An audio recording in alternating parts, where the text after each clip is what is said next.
Hi friends, welcome to our channel. ఇదే మొదటిసారి అయితే మీరు మా ఛానల్కి రావడం, త్వరగా సబ్స్క్రైబ్ చేసుకోండి. ఇంకా చాలా వీడియోస్ నేను లోపల కుప్పలుగా దాచుంచాం మీకోసం. రీసెంట్ గా రిలీజ్ అయిన ఇన్సిడియస్ అవుట్ ఆఫ్ ద ఫర్దర్ అనే హాలీవుడ్ మూవీ చూడడం జరిగింది. టోటల్ రన్ టైం వచ్చేసి 1 గంట 46 నిమిషాలు అండ్ టోటల్ బడ్జెట్ వచ్చేసి సుమారు $18 మిలియన్ ఉండొచ్చు. మీకు ఆల్రెడీ తెలిసే ఉంటుంది, 2010 లో ఫస్ట్ మూవీ ఇన్సిడియస్ తో స్టార్ట్ అయ్యి ఈ ఫ్రాంచైజీలు ఎప్పటిదాకా 5 మూవీస్ దాకా వచ్చాయి. ఈ మూవీలో ప్రీవియస్ లాంబర్ట్ ఫ్యామిలీ స్టోరీని కంటిన్యూ చేయకుండా కొత్త క్యారెక్టర్స్ తో ద ఫర్దర్ అనే కాన్సెప్ట్ ని ఎక్స్ప్లోర్ చేయడానికి ట్రై చేశారు. ఇంకా నా మూవీ ఎక్స్పీరియన్స్ చెప్పాలి అంటే నచ్చలేదు. కొన్ని సీన్స్ లో ఐడియాస్ పర్లేదు అనిపించినా కూడా ఓవరాల్ గా చాలా సార్లు బోర్ కొట్టింది. ఎందుకో ఈ వీడియోలో ఎక్స్ప్లెయిన్ చేస్తాను పాజిటివ్స్ అండ్ నెగిటివ్స్ అన్ని.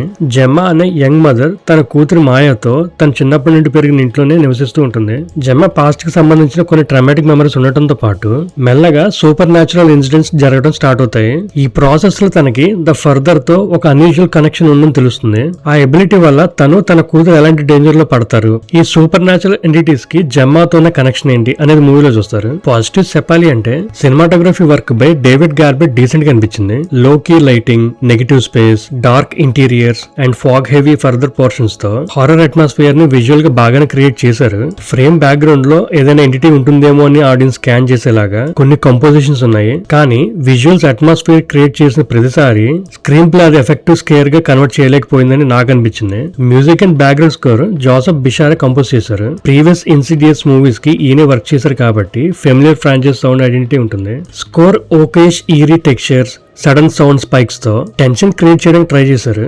Jump scares and suspense sequences కూడా కొన్ని ఇంట్రెస్టింగ్ గా డిజైన్ చేశారు. Especially confined spaces and dental related ఇమాజినరీని అన్కంఫర్టబుల్ గా యూజ్ చేసే అటెంప్ట్స్ చాలానే ఉన్నాయి. బట్ చాలా స్కేర్స్ ఒకే ప్యాటర్న్ లో వెళ్తూ ఉంటాయి. లైక్ ఒక సెటప్ ని క్రియేట్ చేయడం, సైలెన్స్ తో ఉంచడం, మళ్ళీ సడన్ అపియరెన్స్, గట్టిగా సౌండ్స్, ఇవన్నీ ఫెమిలియర్ రిథమ్ ఫాలో అవడం వల్ల కొన్ని సీన్స్ లో ముందు ప్రెడిక్ట్ చేయగలుగుతాం. యాక్టర్స్ పర్ఫార్మెన్సెస్ విషయానికి వస్తే ఎమిలియా ఈవ్ లీడ్ రోల్ లో డీసెంట్ గానే చేశారు. లిన్షే అని ఎలిస్ రేనియర్ గా మళ్ళీ చూడడం ఈ మూవీ ఫ్రాంచైజ్ ఫ్యాన్స్ కి ఫెమిలియర్ కనెక్షన్ లాగా వర్క్ అవ్వచ్చు. రిమైనింగ్ పర్ఫార్మెన్సెస్ కూడా ఓకేష్ ఉన్నాయి. బట్ యాక్టింగ్ డిపార్ట్మెంట్ లో స్టాండర్డ్ పర్ఫార్మెన్స్ లేదా మెమరబుల్ క్యారెక్టర్ నాకైతే అనిపించలేదు. నెగిటివ్ చెప్పాలి అంటే నాకు బిగ్గెస్ట్ డిసప్పాయింట్ వచ్చేసి స్టోరీ అండ్ స్క్రీన్ ప్లే. మూవీని డైరెక్ట్ చేయడంతో పాటు స్క్రీన్ ప్లే కూడా జేకబ్ చేసి హ్యాండిల్ చేశారు. క్యారెక్టర్స్ అన్ని కొత్తగా ఉన్న స్టోరీ ప్రోగ్రెస్ అయ్యే కొద్దీ traumatic past, super natural disturbances, the further connection, evil entity, confrontation అనే ఫెమిలియర్ ఫ్రాంచైజ్ టెంప్లేటే మళ్ళీ రిపీట్ అవుతున్నట్టు అనిపించింది. 6th ఇన్స్టాల్మెంట్ వచ్చాక ఆడియన్స్ కి the further and franchise horror style already familiar ఉంటుంది. సో మైథాలజీని ఎక్స్పాండ్ చేయడం, రూల్స్ ని ట్విస్ట్ చేయడం లేదా అన్ప్రెడిక్టబుల్ స్టోరీతో సర్ప్రైజ్ చేయడం ఎక్స్పెక్ట్ చేస్తాం యూజువల్ గా. నాకు ఆ ఫ్రెష్నెస్ అయితే మిస్ అయింది.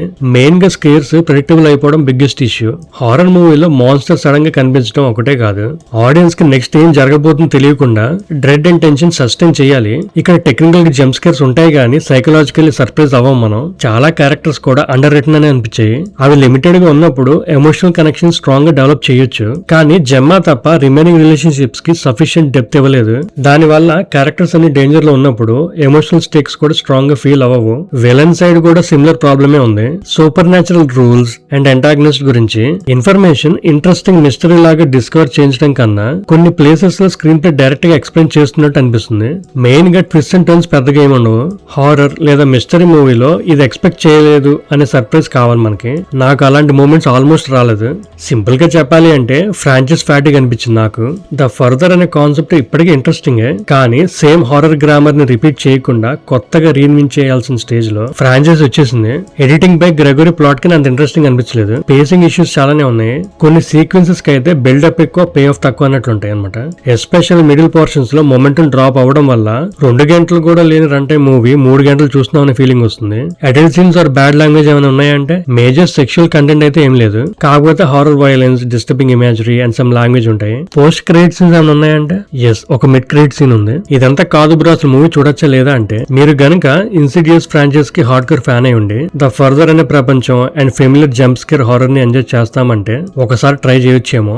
అలా కాకుండా ఈ ఫ్రాంచైజ్ లో 6th మూవీ కాబట్టి fresh story line, gripping horror, strong characters and unpredictable twist expect చేస్తే నాలాగా డిసప్పాయింట్ అయ్యే ఛాన్సెస్ చాలా ఎక్కువ ఉన్నాయి. ఈ వీడియోలో చెప్పింది కేవలం నా మూవీ ఎక్స్పీరియన్స్ మాత్రమే. Thanks for watching. Please like, share and subscribe to our channel. అంతేగాక మీ వాల్యుబుల్ సజెషన్స్ని కామెంట్ సెక్షన్లో మెన్షన్ చేయండి.